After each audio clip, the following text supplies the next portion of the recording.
Hello, everyone. Thank you for tuning in with me, Gloria Celinda. I am excited to be with you yet again to reflect on the topic of true personal identity.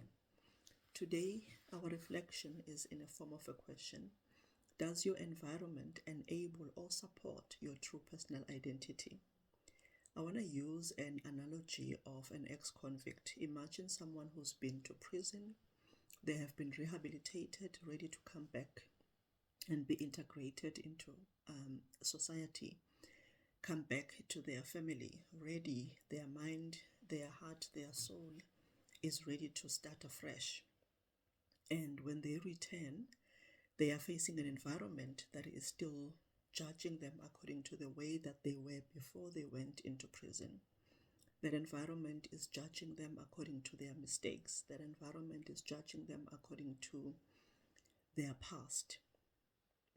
It can be a very difficult journey for them to start afresh because it means that the person does not necessarily have the support.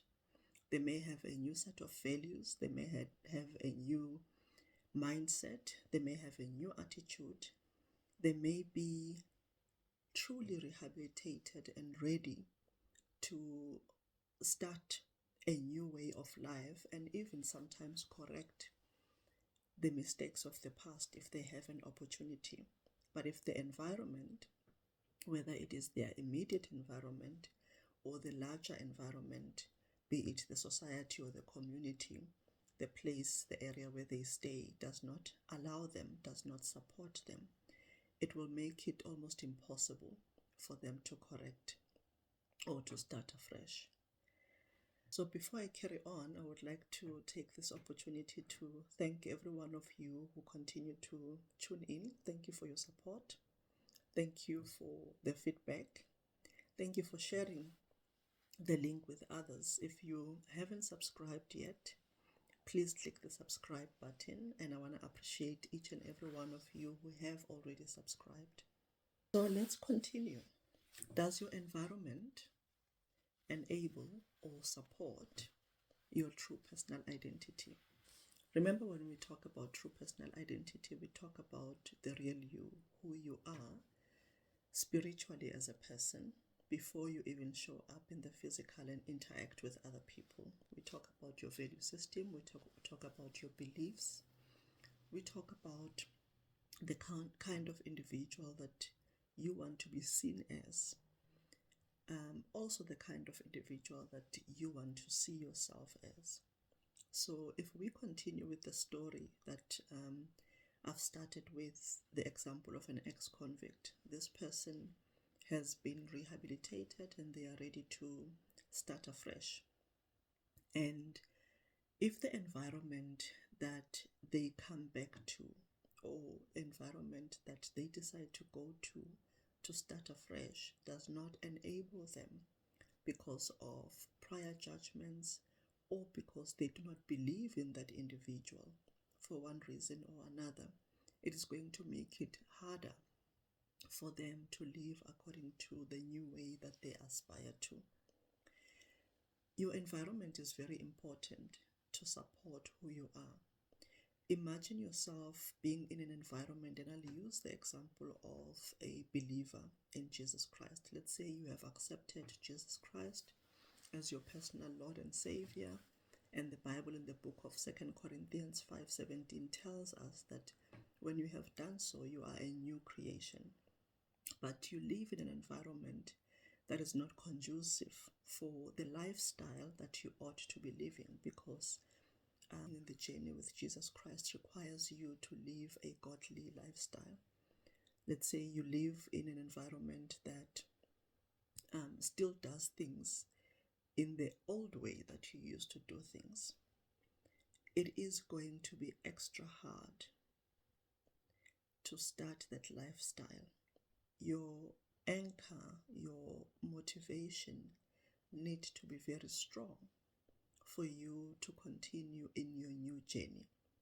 If you are in an environment, even with friends, that you go to places that you used to go to, but you are starting a new lifestyle, it is going to be extra hard to continue in your new lifestyle, because whatever environment you find yourself in, it shapes you. The people who are in that environment are going to influence you one way or another.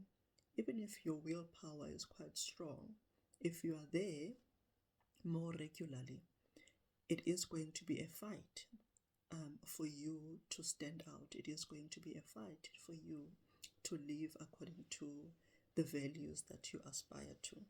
So it is very important to check where you find yourself, especially on a regular basis, especially your home environment. If you are somebody who is also at school, or somebody who is also working, or you spend a lot of your time in those places, it is important that you surround yourself with people who understand who you aspire to be, who you have chosen to be, and the kind of lifestyle that you want to live. Because if you are in an environment that conflicts or contradicts the way that you want to live, it is going to be challenging for you to step up. I am not saying that it's impossible. I am saying that it's going to be extra hard. It is always possible because it starts with you making a decision. If you have made a choice that this is who you are, this is how you want to show up, these are the values you want to live up to, sometimes it is necessary for you to move away from an environment that does not support that, or an environment that does not enable that. I mean, if you are a dependent, if you are a youngster, you might find that quite challenging, right? Because you can't just leave your home. But awareness of the influence of the environment that you find yourself in is quite critical, because then you have to make a choice of how you are going to navigate the environment that you are in, so that you don't get pulled back into the old ways that you used to live according to, or the old ways that you want to leave behind. So assessing your environment is critical. Knowing what you stand for is critical. Knowing the lifestyle that you want to live is critical. And knowing what kind of support you require in order to live the lifestyle or according to the new you that you aspire to is critical. It is important to, at times, change the environment if you are able to, within the same environment that you are in, to change things around. Let me use a practical example. Let's say you've got a set of books. You used to read books that focus on magic, for example, and your new belief system says, I do not believe in this anymore. You have to make a decision to throw those books or to ban those books, right? Because if those books are going to be just there in front of you all the time, what is going to stop you from reading those books again, knowing that you did believe in them before? If you were somebody who read or watched or listened to material that relates to astrology, for example, and you've got books and audios and whatever the case may be of those topics, and you are deciding that you don't believe in that anymore, it means you need to get rid of those. And mind you, getting rid of these things doesn't mean giving them away. Because if you believe that they are not good enough for you anymore, why would they be good enough for somebody else, right? I think that's just a principle in life.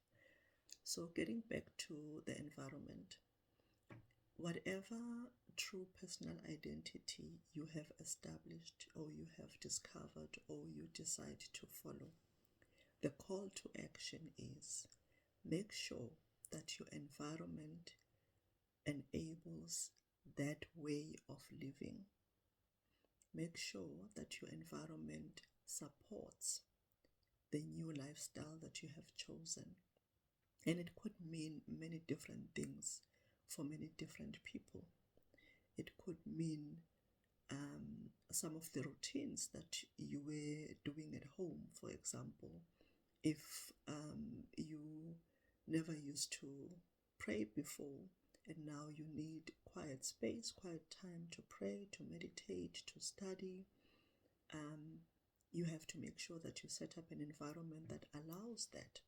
Otherwise, it is going to be difficult to step up and live according to a new lifestyle.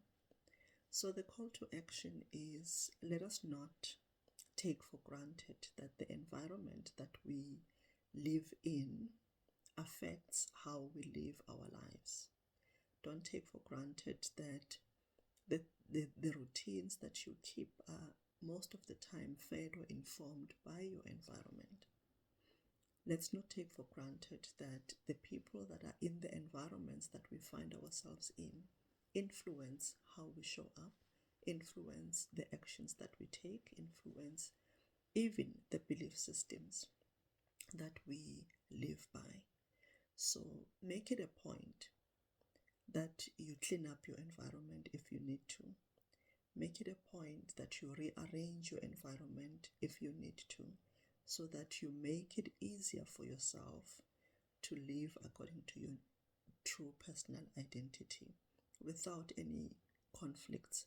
In the workspaces, if you are working in an environment that is against your principles or against your value system, then you must know that that environment is going to be extra hard to work in, because you're going to have to be fighting against or making decisions that are against the norm in that place. If you are among friends that believe in something you want to leave behind, then it means that you are going to have conflicts most of the time and unfairly judged because of the new decisions that you are making. So it may be something simple, but it is actually very serious, because it talks about how you are going to show up and how you are going to be accepted in the environment as you progress in your life. I would like to leave it here today with that question and reflection. Until next time,